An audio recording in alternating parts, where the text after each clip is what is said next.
Hello and welcome to session 7 of the Recruitment Business Accelerator Program. This session we're going to be covering technology.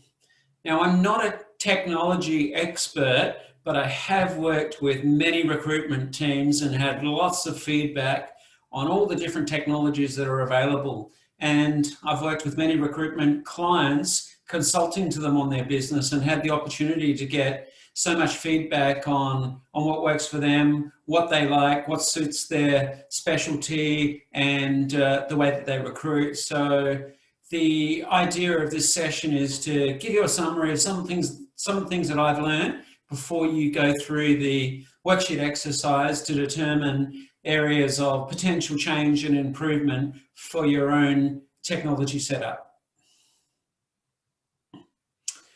I've included in the downloads that you'll see 2 captain's table sessions that are on recruitment technology, which I think you'll find very useful.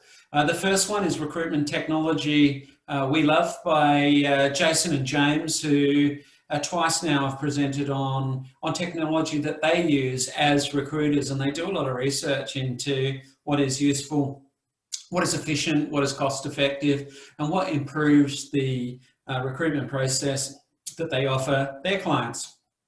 And secondly, the other one is Remote Working is Here to Stay. That's a Captain's Table interview with Brett Iredale, former CEO of JobAdder, Australia's leading recruitment management system at the time. And we discuss what's happened since COVID-19 hit and how the work from home environment has opened up a whole raft of opportunities for the use of different technologies, and different considerations come into play as far as remote working goes. So many people have had a taste of remote working, and they now want to continue doing it either on a full-time or a part-time basis. So there are some considerations that do occur when you do have a remote workforce, and obviously cloud-based technology gives you a big advantage, and those companies that did have all their technology in the cloud made a very seamless transition to a work from home scenario when COVID-19 first broke out. But it opens up a whole bunch of other opportunities for recruiters that now it's acceptable practice for recruiters to recruit from wherever they are, and in other markets too. So now that clients and candidates are used to Zoom style interviewing or Skyping or Teams or whatever they're using, they can be doing it from anywhere in our country, and if not overseas. Everyone's very used to it now. And it's opened up a much bigger market opportunity for recruitment companies to recruit beyond their normal geographic boundaries. So minimum technology is around what a recruitment company really needs. And if we have a think about it, really all you need is a CRM that acts as a recruitment management system or an RMS. In the old days, a CRM was just enough. You had names, addresses, and notes. But nowadays, you have really clever recruitment systems that work through the whole recruitment process itself and enable snapshots of where clients and candidates are at any one amount of time. They're integrated with so many different other products, such as reference checking platforms, with accounting software, with a whole bunch of different add-ons. Video is becoming much more popular, but really all you need is a good recruitment management system. And I've used a lot of them over the years, and I've had teams around me that have used a lot of them. Right now, my favorite is JobAdder, because they're Australian-based, very responsive. They have expanded globally though, and they've got very good customer service. They're very responsive, and they're always trying to improve the product to give a better experience for their recruitment users. So it's JobAdder, and as you'll see in the interview I did with Brett Iredale, he once said to me, all you really need is JobAdder and the Google suite of products, and you can run a very efficient recruitment business. Some of you are on Microsoft products, of course, so then all you need is Job Ad or another recruitment management system, and the Microsoft Office suite, which includes Outlook and PowerPoint, Excel, etc. But there are some good add-ons that people do use, such as calendar technology. We're using Zoom and Teams and Google Hangouts, but really it's just a great communication system, a productivity documentation platform, and also a recruitment management system. And that's all. Everything is mobile now. More and more candidates are contacting and responding to job ads by mobile. Mobile is becoming a very big part of everything that gets done in recruitment now, and because everyone's on the move, everyone's mobile, and also video is coming more to the forefront. Now, video technology has been around for a while as far as candidate interviews go. It works for some businesses. It works for high volume recruitment very well, because it can narrow down the shortlisting interview process, but it also presents candidates who do interview well over video in a very good way initially, so that they ones that on paper might not have made it through to the next round with clients can make it through after a good video presentation. So watch out for video. I really like it. People say maybe it's not good for very senior roles, but look, as a quick introduction, it's really good to get a feel for the person, for the candidate that is, when introducing them to a client. Hey, I'd like to introduce myself. I've done this, this and that. I'm really interested in coming to work for your company because of this, that, and whatever. It can be a good way to get the chemistry moving a lot faster, because it doesn't often show up on email or on paper CVs. So yeah, watch out for video technology. I think we'll see a lot more from it as bandwidth and storage is improved. We'll see more and more on video. So we talked about a recruitment management system. I think what's really important here is that it is cost effective. It's not costing you too much. That you are getting a lot of use out of it. You're using all its functionality. Your people are really well trained in it, and that it really matches your recruitment process, not the other way around. Not having your recruitment process match what the recruitment management system does. So yeah, there's I always hear, oh, I didn't know they could do that, or I didn't know I could do this. Really important for you and your teams to really know what your system can do, and make sure you are maximising its capabilities, and also pushing back to the software vendors themselves and saying, hey, this would be really good if this feature was there, because it will allow us to recruit more efficiently and effectively. And 9 times out of 10, if they're a good vendor, they'll say, yeah, that's a great idea. In our next round of development, we'll look to add that as well. So when making decisions around hardware and software in general, here's just a couple of ideas for you to think about. It's very, very easy to add a lot of cost. Subscriptions, they seem, when they're broken down to a monthly basis, software subscriptions seem relatively inexpensive, but when you've got 10 different productivity tools all on a monthly subscription basis, the cost of this technology can add up really quickly. So you want to ask yourself how much time it might save you, how much productivity it'll help improve your business and your processes, and how it might help drive performance of your team. You want them to be productive. You want them to be actually using the systems you have in place. It's no good spending a lot of money on technology, whether it's hardware or software, and your team's not using it effectively and not generating additional revenues from that return on investment that you've put into both software and hardware.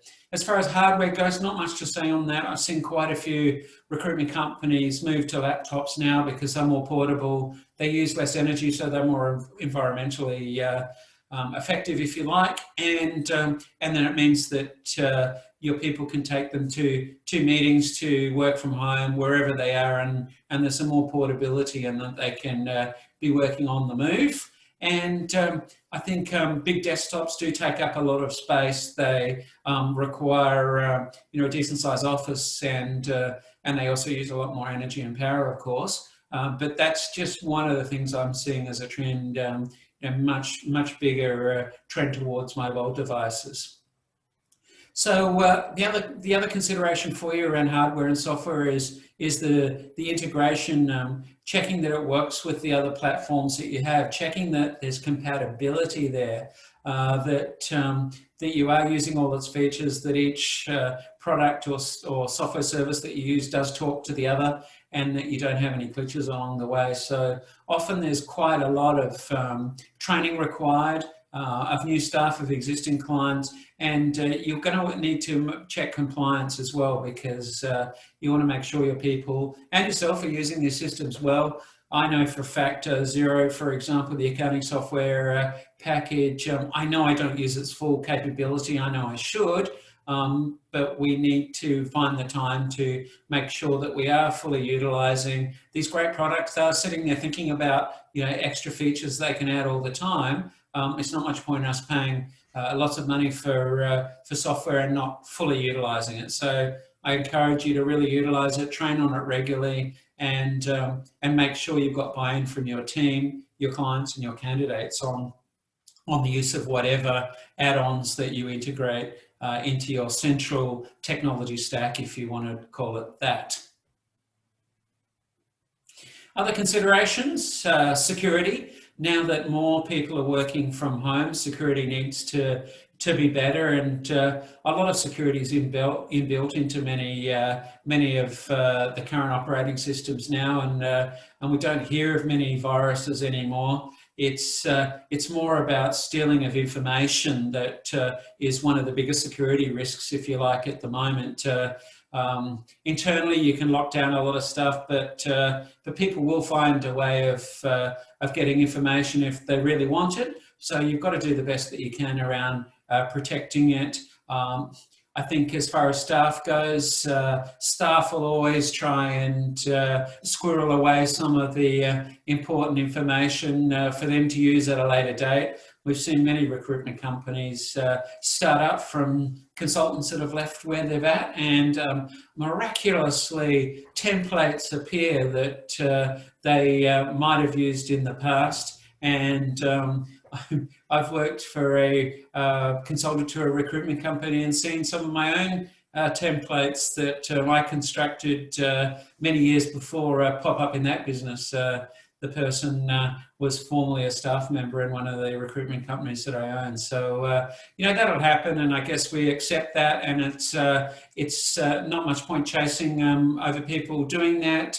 I think as long as the Privacy Act is followed and we're protecting candidate and client information, I think that's probably the even more important consideration, that you really are locking down candidate and client information under the Privacy Act as much as you can. And with remote access, everything's in the cloud. You know, that opens up to the fact that people can be fiddling around with your information remotely without anyone knowing what's going on. So make sure you've got some good advice on how to protect that.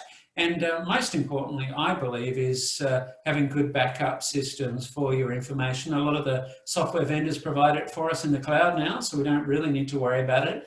But I still like to keep on a special disk a backup of all my important information, just in case the cloud-based storage provider, whether it's Amazon or Microsoft OneDrive or Dropbox or Google Drive or whatever system that you use to back up and save information, I always like to have my own backup on a hard drive, just in case something happens and their information gets corrupted or destroyed, that you do have a backup so that you could start up very quickly if something did go wrong.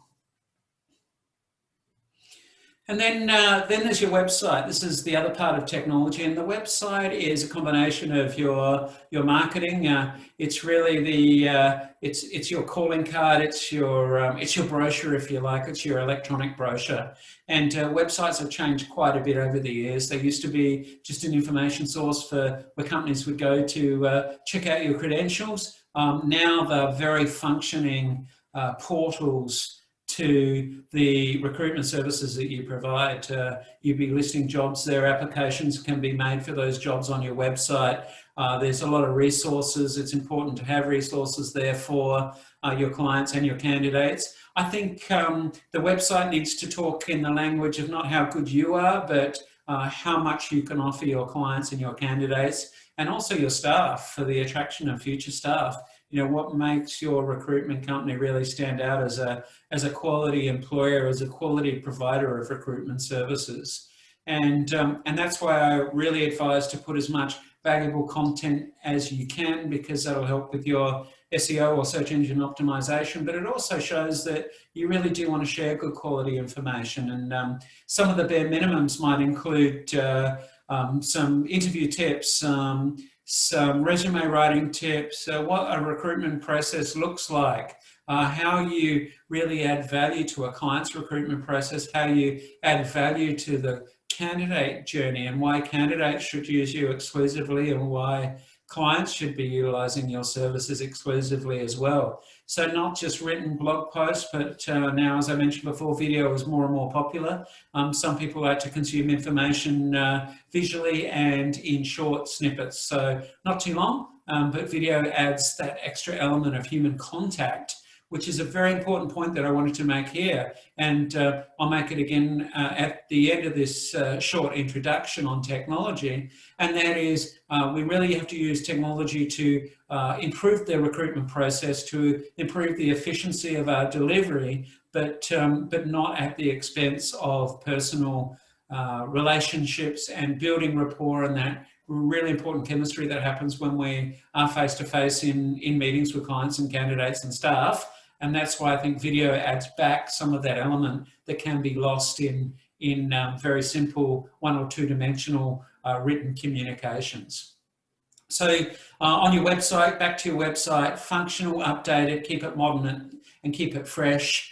I've seen many websites that are very, very old and clunky, have no useful information, and just make bold claims about how good the recruitment company is. That's not going to impress clients or candidates who will check you out. That's one of the first things that people do nowadays when they're looking at companies to interact with.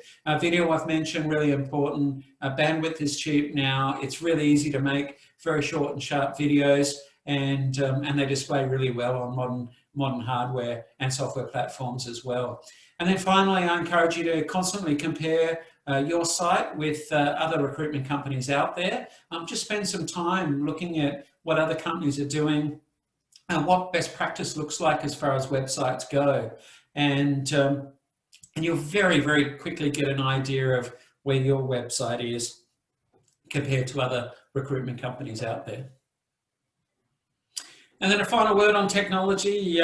Technology is best used when it brings people together. And I want to reiterate this is a very important point. We have to keep reminding ourselves we've got great technology to do reference checks, to send messages, to affect the recruitment process, but recruitment is above everything a people business. And if we're ever going to be displaced as recruiters by technology and by artificial intelligence, which you'll notice I don't even mention because I still don't believe that artificial intelligence can do the selection process nearly as well as a human brain can, because it is such an art and there are so many steps in the process. That AI may help with some parts of the recruitment process, but I still see it for many years being a very strong people business, and we've got to maintain that human element and human contact, because we know for a fact that people buy from people. They don't buy from machines. They struggle to interact